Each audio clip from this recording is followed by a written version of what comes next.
네, 우리 오늘 마태복음 2장에 동방박사들이 예수님 앞에 경배하러 온 본문의 말씀을 읽었습니다.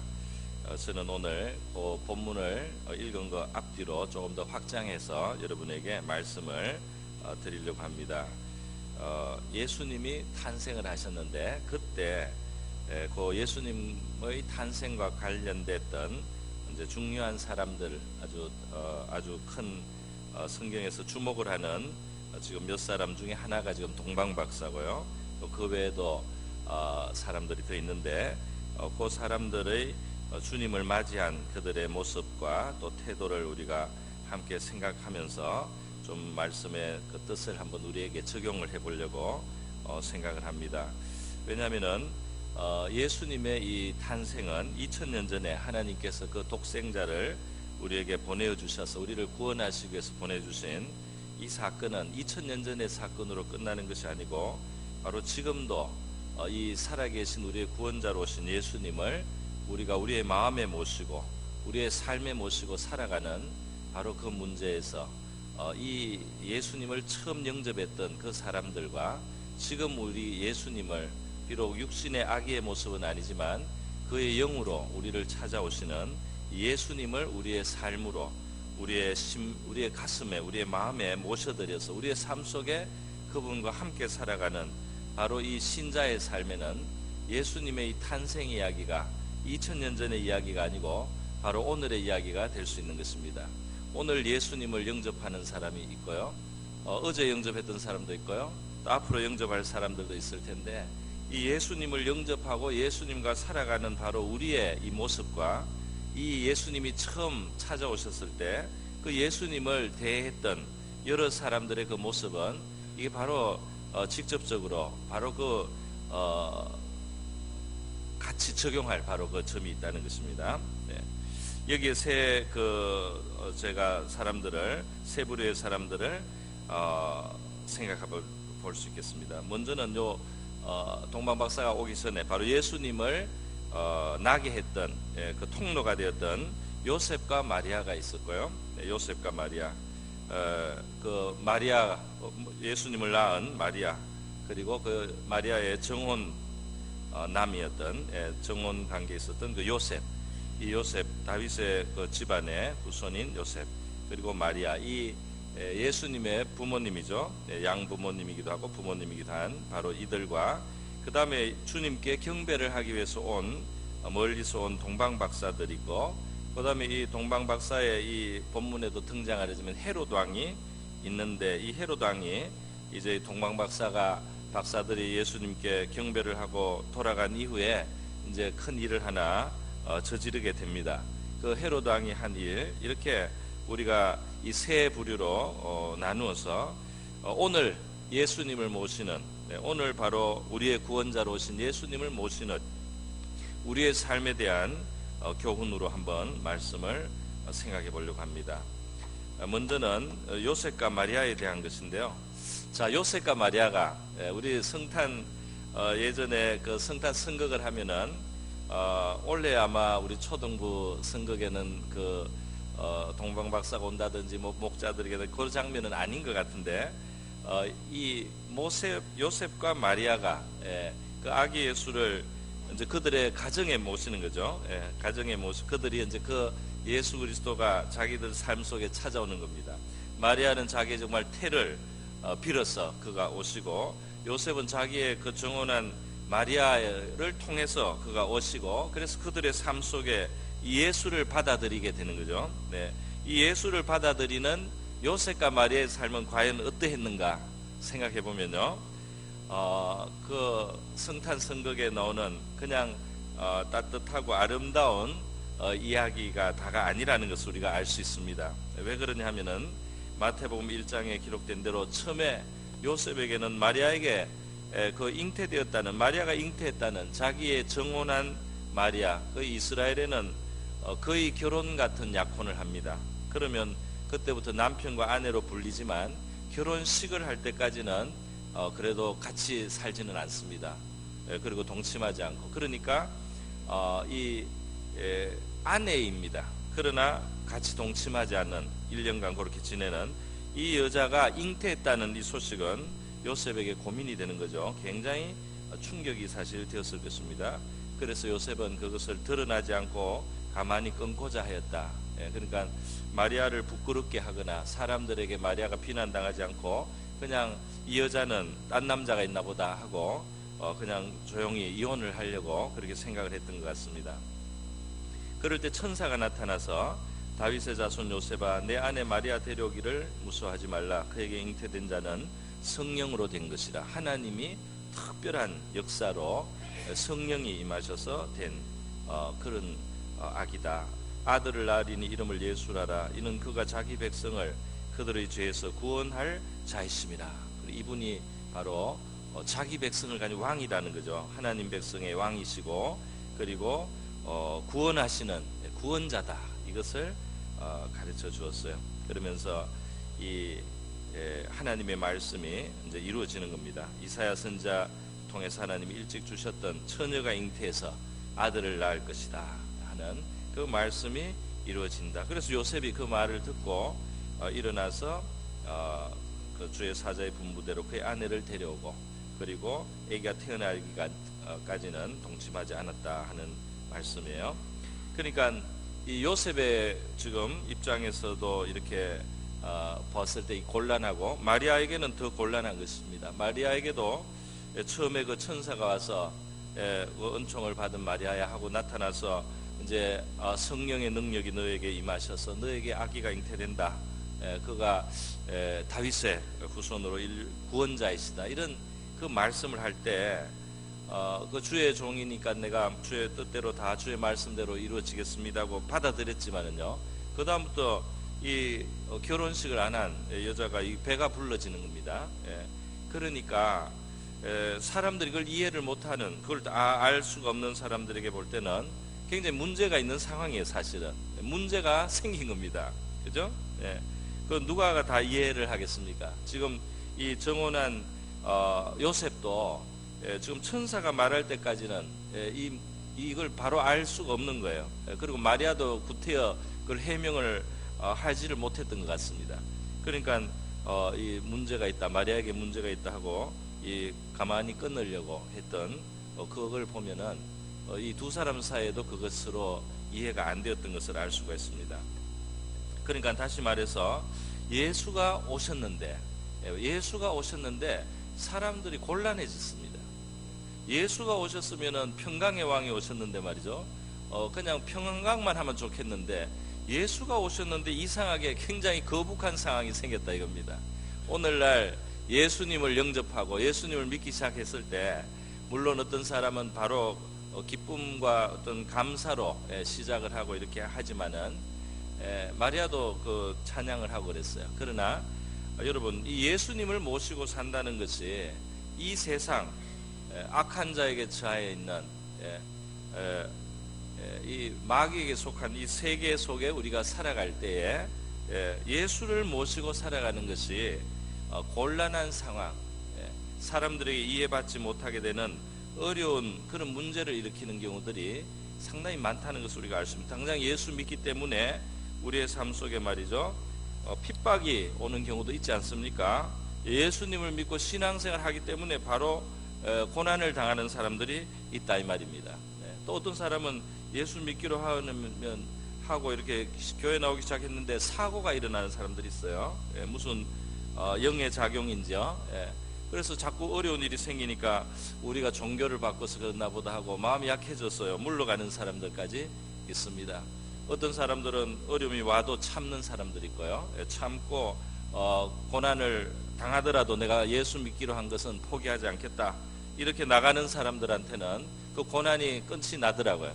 고난이 끝이 나고 신앙으로 하나님께서 견고하게 붙들어 주시는 것을 제가 보기도 했습니다.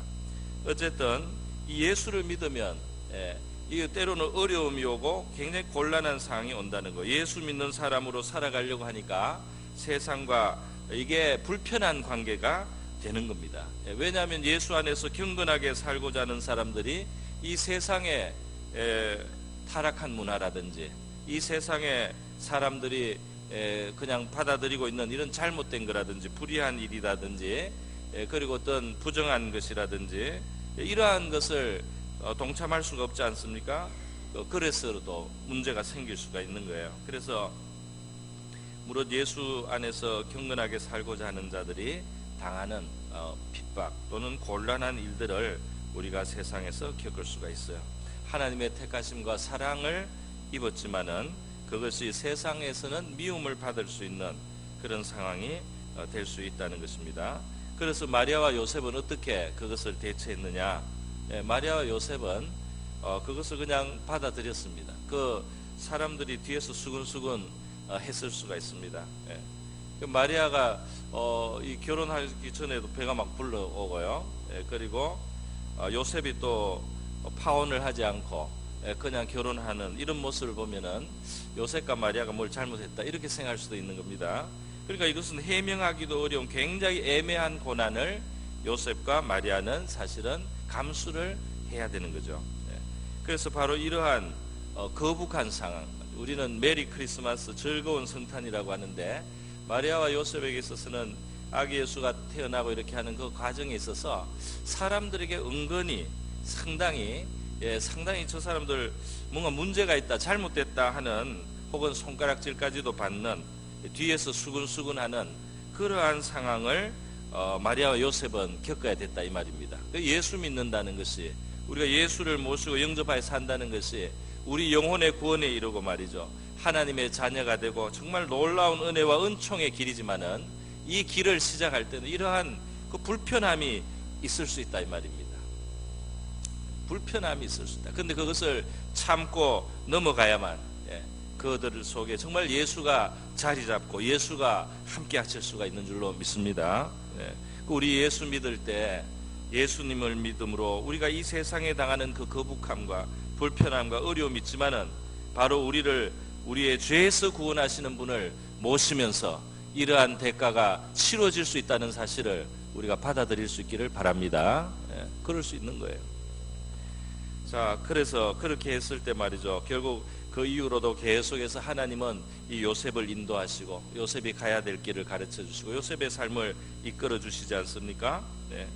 두 번째로 우리가 오늘 바로 본문에서 함께 읽었던 이 동방박사들입니다. 이 예수님이 오실 때부터 이 하나님의 어떤 감동이 있었던 것 같아요. 그들이 물론 별을 보기도 했지만은 어떤 마음이나 어떤 하나님이 또 현몽했거나 어떤 그 계시를 받아서요, 아주 특별한 일로 이들이 찾아오는 것입니다. 뭐 보통 그냥 유대인이 왕이 난다고 항상 사람들이 이런 식으로 오지는 않았을 거예요. 더군다나 그냥 왕이 난다고 별이 보이고 이 별이 걸어가는데, 그죠? 이 별이 앞을 인도해서 그렇게 그 별을 따라갈 수 있는 이런 별은 좀 이상한 별 아닙니까? 신기한 별이에요. 그래서 그런 별을 지금 따라서 아기 예수께 오는데, 이들은 예수께 무엇을 경험하느냐? 예수님을 만나면서요. 사실 이들은 예수님께 드리기 위해서 지금 이 길을 오는 겁니다. 뭘 드립니까? 경배를 드리는 거죠. 경배를 드리고 예물을 드립니다.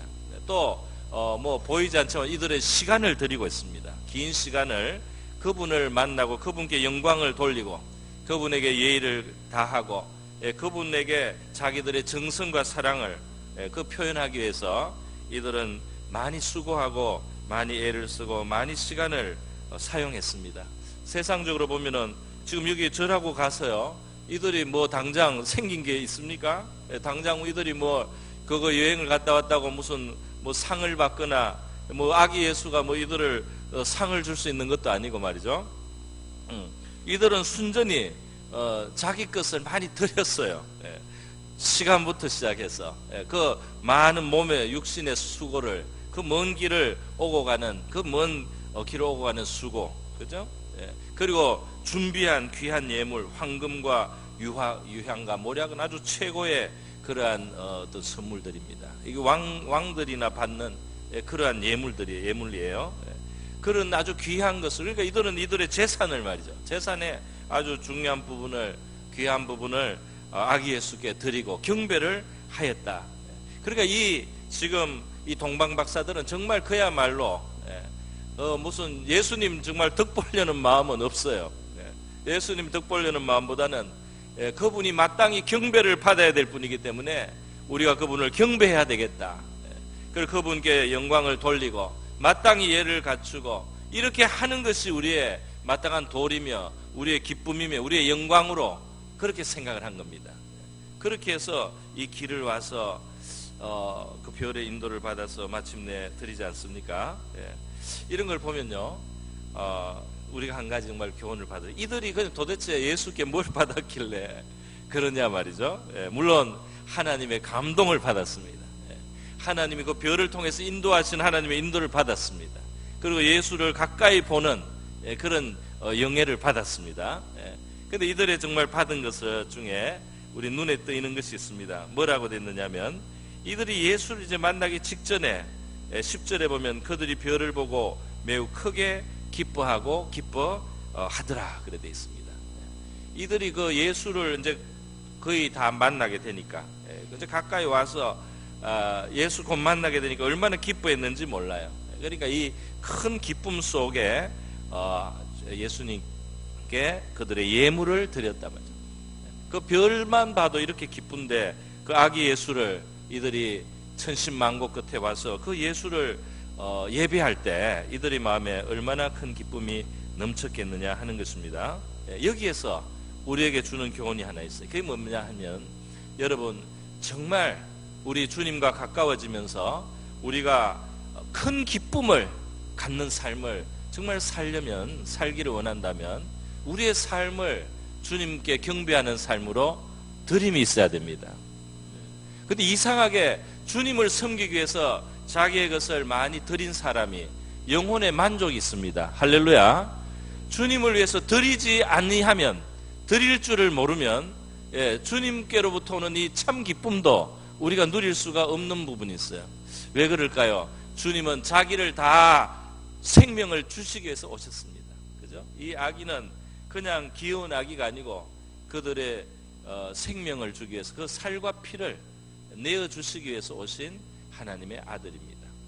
그 하나님의 아들이 자기를 다 쏟아서 우리에게 주시기 위해서 오셨는데 그 주님을 우리가 모시고 그 주님을 대한다고 하면서 그 주님께 나 자신을 드리지 않고 그 주님께 나의 삶을 드리지 않으면서 그 주님께 이 받기만 한다는 것이 이게 손발이 안 맞는 거예요. 이게 양 손바닥이 마주치지를 못하는 겁니다.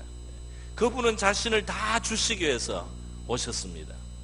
그분은 가장 귀한 것을 다 주시기 위해서 오셨어요. 그분의 생명뿐 아니라 하늘의 영광도 함께 가져오셨습니다. 그런 분에게 우리도 우리 자신을 온전히 그분 앞에 드리지 않고 이 큰 기쁨을 누리기는 어렵단 말입니다. 뭐가 안 맞아요. 그 아구가 안 맞아요. 그렇기 때문에 여러분이 정말 하나님을 알고 정말 예수가 구세해 주신 줄 알고 정말 그분이 우리를 위한 구원자인 것을 정말 알았을 때, 그분이 어떤 분인지를 정말 알았을 때 그게 합당하게 여러분 자신의 삶을 드릴 수 있기를 바랍니다. 그래야 기쁨이 있는 거예요. 그렇지 않으면 우리 안에서 불편한 거예요. 우리 안에서부터 참 기쁨을 가질 수가 없어요. 그럼 이게 앞뒤가 안 맞는 겁니다. 그러니까 그분이 우리를 위해서 자신을 던져서 이 세계에 찾아오시고 십자가에 달리신 사실을, 그분의 그 사랑이 완전한 그 사랑을 받음에 있어서 우리도 화답이 될 때, 그죠? 이 지금 동방 박사들은 그 엄청난 기쁨을 가지고 있습니다. 이들은 그 시간을 쓰고 자기 그 육신의 많은 노고를 들이고 말이죠. 그리고 귀한 물질까지 하나님 앞에, 주님 앞에 그 바쳐드리지만은 이들은 큰 기쁨을 가지고 살아가는 겁니다. 할렐루야. 그래서요, 이거는 뭐 억지로 할 수 있는 게 아니에요. 억지로 할 수 있는 게 아닙니다. 내가 주님을 알고 믿는 만큼 하는 거죠. 그런데 알면서도 안 하면 이 기쁨은 약해집니다. 이 기쁨은 점점 흐릿해지는 거예요.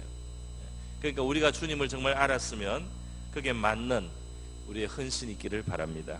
그래야 우리 영혼이 기쁜 거예요. 영국의 찰스 스터드라는 분이 있는데요. 이분이 지금도 이 세계적인 선교회 중에 웩 선교회, WEC 웩 선교회라는 선교회 창시자입니다.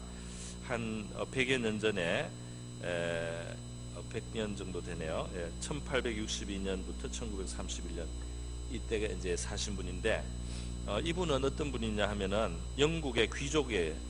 아주 귀족이고, 그리고 또 엄청난 그 부자입니다. 이 아버지가 인도에서 농장을 하고 아주 큰 엄청난 재산을 모았어요. 그래서 정말 영국에 와서 경만을 하고 한가하게 살 수 있는 그런 삶을 살았는데요. 이 스터드 이 사람 자신도 캠브리지, 영국의 아주 최고의 그런 명문의 대학의 학생이었고요. 또 그곳에서 운동선수였는데요. 영국에는 우리는 잘 모르는 크리켓이라는 운동이 있어요. 야구하고 좀 비슷한데 찜뽕하고도 비슷하다고 해야 될지 모르겠네요. 이 공을 던지는데 땅바닥에 한번 바운드를 시킵니다. 그러니까 이게 투수가 공을 던지면 땅에 한번 맞고 튀어 오르나요. 그 튀어 오르는 것을 이 타자가 치는데 방망이도 조금 다릅니다. 이 오리 주둥이 같이 생긴 넓적한 그런 걸 가지고 치는데요. 그리고 이제 그 공이 튀어서 이렇게 가서 그 타자 뒤에 요만한 나무 막대기들 세우는 위에 또 조만한 뭐 이렇게 세우는 게 있는데, 이제 그 공이 가서 그걸 치면은 이 타자는 아웃돼요. 그러니까 하여튼 그 치고 뛰어서 이렇게 좀 다니는 거는 야구하고 비슷한 면이 있습니다. 어쨌든 이 그 크리켓에 이 사람이 최고 스타였어요. 그러니까 이 젊은이는 말이죠. 이 젊은이는 집안이 영국 최고 상류 집안이요. 그리고 그런 귀족의 명예만 있는 것이 아니고 실제로 재산도 아주 그냥 엄청난 거부의 집안이고, 그리고 자기는 똑똑해서 캠브리지에 있고, 그리고 운동까지 잘하니까 몸도 건강하고요. 그리고 그것도 아주 그냥 전국에 오늘날 말하면 스타입니다. 그런 사람이었어요. 그런데 이 집안에 변화가 온 겁니다. 미국에 있는 유명한 무디라고 하는 목사님이 오셔서 영국에서 그 집회를 하고 말씀을 전하셨는데, 여기에 이제 아버지가 변화를 받았어요. 그리고 나중에는 이 스터드 이 사람도 아들 찰스 스터드도 그 은혜를 받았습니다. 그래서 하나님 앞에 삶을 바치게 된 거죠. 결국은 이 사람이 어떻게 했느냐? 재산을 다 나눠줬어요. 재산을 다 나눠주고요, 사람들에게 정말 조금만 남겼습니다. 그리고 하나님 앞에 이제 자기의 삶을 드리게 된 거죠. 그래서 캠브리지에서 이 사람과 함께 7명이 중국의 선교사로 나가게 된 거예요. 선교사로 나가버렸습니다. 그래서 영국에서는 다 놀랬어요. 일반 사회에서는 미쳤다고 하고 이게 무슨 일이냐 그랬고, 믿는 사람들은 하나님께 영광을 돌렸습니다. 정말 스터드가 남긴 말이 이렇습니다. 만일 예수 그리스도가 하나님이시고 나를 위해 죽으셨다면 내가 그분을 위해서 하는 어떤 희생도 결코 크다고 할 수 없습니다. 그랬어요. 나는 나를 위해서 하나님이 죽으신 걸 알 때에 내가 아무리 내 삶을 바쳐도 그것은 큰 희생이라고 할 수 없다, 이렇게 한 거예요. 결국은 많은 사람들이 이 사람을 통해서 그 감동을 받고 선교사가 되었고요. 중국에서는 7년 동안 800명의 마약 중독자를 고쳤습니다. 치료를 하고, 나중에 또 중국에서 돌아온 이후에 또 인도로 가서 6년간 또 사역을 했어요. 그 아버지가 인도에 또 그 복음 전하기를 원하셨기 때문에 갔고, 그 돌아온 다음에는 건강이 좋지 않았는데도 다시 그 기사를 보고요, 아프리카의 식인종들에 대한 그 기사를 보고 그곳에 또 복음을 전하겠다고 또 간 거예요. 53세 마지막 세 번째로 갔습니다. 그래서 이 사람 말이 이런 거예요. 이 건강이 너무 나빠서 이 병이 좀 있어서요, 안 좋다고 했는데 이 사람이 뭐라고 했냐면, 황금을 찾기 위해서 도박을 하는 사람들도 있는데 나도 하나님을 위해서 도박을 하겠다. 그러면서 생명이 어떻게 될지 모르는데 아프리카로 간 겁니다. 그래서 벨기에령에 있는 콩고에서 18년 동안 그냥 생명이, 그렇게 하나님이 생명을 주신 거죠. 거기에 보면 이 사람의 그 간증도 있어요. 간증이 있습니다. 이 그 아프리카에 가는 문제로 이 사람이 하나님 앞에 기도를 한 거죠. 왜 단 한 사람의 이 신자도 아프리카에 지금 가지 않습니까? 이렇게 하나님 앞에 기도를 했어요.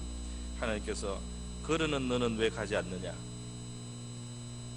의사가 절대 못 가게 막고 있습니다. 내가 의사가 아니냐? 내가 너를 치료할 수 없겠느냐? 내가 너를 지켜주지 못할 것 같으냐? 이 말씀을 하셨대요. 그래서 이 사람이 50살도 넘었고 후원자도 없는 상태에서 아프리카에 가서요. 아프리카에 가서 선교회를 조직하고 18년간 사역을 하고 그곳에서 주님의 품에 안겼습니다. 이것이 씨앗이 되어서 1918년에 WEC 웩 세계 선교 국제 선교회가 창설이 되었고요. 지금 한 100년 역사죠. 2,000명 이상의 세계 선교사들을 지금 관리하고 또 훈련시키는 그런 선교의 일이 이루어지고 있습니다. 여러분, 저는 그 자기의 삶을 주님 앞에 뭐 어떤 형태로 우리가 꼭 뭐 선교사가 되라는 것은 아니지만 나의 인생은 이제 주님을 위해서 살겠다라는 이 결심과 결단이 우리에게 영적인 축복을 가져온다는 사실을 아시기 바랍니다. 하지만 내가 주님을 위해서 살겠다는 이 마음을 먹기 전까지는 신자의 이 지속적인 참된 기쁨을 가지기는 어려워요. 우리가 예수 처음 믿고 기쁨을 가질 수 있습니다. 그런데 우리가 예수 안에서 늘 기쁘게 사는 데는 한 가지 조건이 있습니다. 우리의 삶을 주님께 드려야 됩니다. 그것이 우리를 위해서 자기를 버리신 하나님의 그 아들에게 우리가 합당하게 화답을 하는 거예요. 그래야지 그 구원의 기쁨이 우리에게 계속되는 줄로 믿습니다. 그리고 이 동방 박사들도 그 이후로도 우리 주님께서 그들에게 나타나셔서 인도하시고 그들의 갈 길을 지시해 주시는 하나님과의 관계 속에 살아가는 것을 볼 수가 있습니다. 마지막으로 이 마태복음에서 이제 여기 본문에도 나오지만 헤롯이 또 예수님의 탄생과 관련해서 한 사람의 큰 인물로 나옵니다. 중요한 인물로 나오는데요.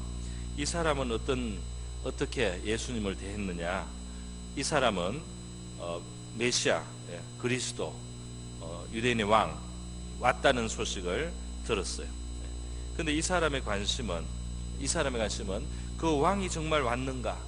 그 왕이 진짜 우리의 구원자로 오셨다면 내가 어떻게 해야 되겠느냐? 내가 그분께 그분은 뭐 아기로 나셨으니까 나중에 그분이 왕이 되겠구나. 내가 어떻게 준비를 해야 되겠나? 뭐 이런 게 아니고요. 이 사람은 지금 자기가 왕으로서 지내고 있는데, 지금 자기가 왕으로 지내는데 다른 왕이 왔다는 그걸로 이 예수를 자기 삶의 라이벌로 생각을 한 거예요. 예수를 자기와의 갈등 관계에 있는 존재로 그렇게 생각을 해버렸습니다. 내 지금 권력, 내가 지금 이게 왕으로서 내 마음대로 하고 있는데 내가 이거 참 어렵게 얻은, 내가 온갖 수단과 방법을 다해서 얻은 나의 이 왕의 자리인데 이것을 저 예수라는 새 왕이 오면은 내가 이것을 침해당하고 잃는 것이 아니냐 말이죠. 이렇게 불안한 생각을 한 것 같습니다. 그래서 헤롯은 동방 박사들한테는 가서 아기를 찾으면은 나한테 와서 알려달라. 그럼 내가 가서 절하겠다. 나도 경배하겠다. 이렇게 말로는 했지만 이거 완전한 거짓말이죠. 완전한 이건 이제 속이는 겁니다. 왜냐하면은 이 사람의 뜻은 달라요. 지금 힘 안 들이고 아기 예수를 일단 동방 박사들을 통해서 찾아낸 다음에는 그 아기를 죽이려고 작정을 한 겁니다. 근데 동방 박사들은 하나님의 지시를 받고 헤롯에게로 돌아가지를 않았어요. 또 지시를 받아서 자기들은 다른 길로 귀국을 해버렸습니다. 그것을 좀 시간이 꽤 지난 다음에야 헤롯이 이제 깨달았어요. 그리고는 아기 예수를 제거하기 위해서 군사들을 보내서요, 그 지경에 2살 아래 있는 남자 아이들을 다 죽이는 이 학살극을 자행을 했습니다. 자기 권력을 지키겠다는 거예요. 그래서 엄청난 비극이 일어난 거죠. 수많은 여자들이 아기를 빼앗기고 아기들의 피가 흐르고 말이죠. 아기들의 시체가 던져지는 이러한 끔찍한 일을 이 사람이 범했단 말이죠. 근데 이것이 헤롯이 정말 잔인한 인간이구나, 정말 어처구니 없다, 우리가 이렇게 생각할 수 있지만 그 본질을 따져보면은 이 헤롯의 이 행동이 굉장히 특별한 행동만은 아니다 이겁니다. 왜냐하면 많은 사람들이 예수를 알고 예수에서 듣고 예수가 어떤 분이신지를 알고 예수와 가까이 갈 수 있음에도 불구하고 자기가 왕으로서 사는 삶을 포기하기를 원치 않습니다. 자기가 계속 왕으로 살고 싶은 거예요. 자기 마음대로 하면서 그냥 살고 싶은 거예요. 그래서 이 예수를 배척을 합니다. 뭐 이렇게 찾아가서 이렇게 칼날로 아기들을 죽이듯이 예수를 찾아 죽이려고 이렇게 적극적으로 안 할 뿐이지, 헤롯과 마찬가지로 자기의 삶의 주권을 예수께, 참왕이신 그분께 그 왕권을 돌려드리지를 못하는 겁니다.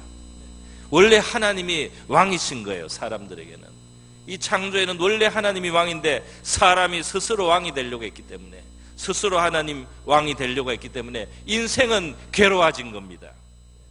책임질 수 없는 피조물 인생이 왕이 되기 때문에 문제가 있는 겁니다. 그런데 이제 참왕이 와서 그 왕권을 가지고 우리의 삶을 다스려 주시는 그분이 오셨는데, 그분께 왕권을 이양을 하고 그분의 지배 속에 살 그런 마음으로 살아갔으면 얼마나 좋았겠습니까? 뭐 당장 아기 예수가 뭐 왕이 되는 것도 아니고, 그 순간에 자기는 그냥 그분을 경배하고 그분의 길을 준비하면 되는데, 헤롯은 자기의 왕 되는 것을 놓치지 않으려는 그 마음 하나로 그 학살을 범했던 거죠. 오늘 우리가 예수님을 왕으로 모시지 않는 이 삶은요, 이 뭐 피 흘리는 학살극처럼 보이지는 않지만 자기 영혼에 끔찍한 일을 하는 것은 맞습니다. 자기 영혼을 고통 속에 버리는 것은 같아요. 자기 영혼을 이 죄 가운데 계속 살게 하는 것과 같습니다. 또 심지어 멸망의 길로 자기 영혼을 던지는 것일 수도 있습니다. 그 형벌과 심판에 자기를 그냥 포기하고 있는 거나 마찬가지다 말이에요. 그러니까 이 왕 대신 주님의 다스림을 받아야 되는데, 그를 왕으로 인정하지 않고 내가 왕으로 계속 살겠다고. 그리고 이 헤롯은 이러고 나서 몇 년 못 살았어요. 진짜 이때 늙어서 나이가 상당히 들었을 때입니다. 몇 년 더 못 살았어요. 한 4년 정도 더 살다가 이 사람 죽었습니다. 그거 조금, 그거 얼마 되지도 않는 그 자기의 삶을 위해서 말이죠, 가장 존귀하신 분에게 영광을 돌리고 그분을 섬기고 따를 수 있는 그 영광의 기회를 그냥 다 날렸습니다. 그게 영광의 길인지도 몰라요. 얼마나 그 지금 자기에게 큰 축복의 시간인지도 몰라요. 그냥 자기가 잃어버릴 것만 두려워하는 겁니다. 그래서 자기의 왕됨을 그냥 포기하지 않고 버릴 생각이 없이 그렇게 살다가 자기 얼마 못 살아요. 자식들한테 넘어갔지만 결국 손자 때는 끝납니다. 이 집안이 끝이 나요. 그리고 자기 자식도 불행하게 왕이지만은 하나님한테 맞아가지고 벌레한테 먹혀 죽었다. 성경에는 그렇게 되어 있습니다. 뭐 회충이 들었는지 하여튼 교만하게 까불다가 이 아들도 비참하게 죽었어요. 그리고 그 손자 때는 나라가 끝장이 났습니다. 그러니까요, 우리 예수님은 평화의 왕으로 오셨습니다. 오늘 정말 예수님을 영접하는 사람들은 주님을 알아갈 때 주님을 왕으로 모셔야 될 줄로 믿습니다. 왕의 경배를 드린, 동방박사도 왕의 경배를 드린, 그분이 왕이시기 때문에, 영원한 왕이시기 때문에 그분을 위해서 우리가 조금 불편함이나 어려움을 감수하는 것은 나중에 훈장이 됩니다. 할렐루야. 그것이 나중에 보람이 되고 기쁨이 되는 날이 올 줄로 믿습니다. 오늘 우리 예수님을, 오늘 우리 주님과의 우리의 관계를 생각해 보는 것, 이 성탄의 계절에 말이죠, 우리 자신을 돌아봅니다. 우리는 요셉과 마리아처럼 곤란을 감수하면서 주님을 모신 자가 되고, 혹은 동방박사처럼 주님께 최고의 경배를 드리며 귀한 것을 드리면서 기쁨을, 우리 하나님의 기쁨을 참 누리는 그런 성도가 될지언정 그렇게 돼야 되겠죠. 헤롯 왕처럼 주님의 왕되심을 인정하지 않고 그것을 거절하고 자기가 끝까지 무지하고 어리석은 왕으로 살아가기 위해서 주님을 배척하는 악한 자의 자리에 있지 않아야 될 줄로 믿습니다. 우리 오늘 우리가 마리아와 요셉처럼 또 동방박사처럼 그 길을 가게 하시고 헤롯의 길을 가지 않게 해달라고 다 같이 기도합니다. 다 같이 기도하시겠습니다.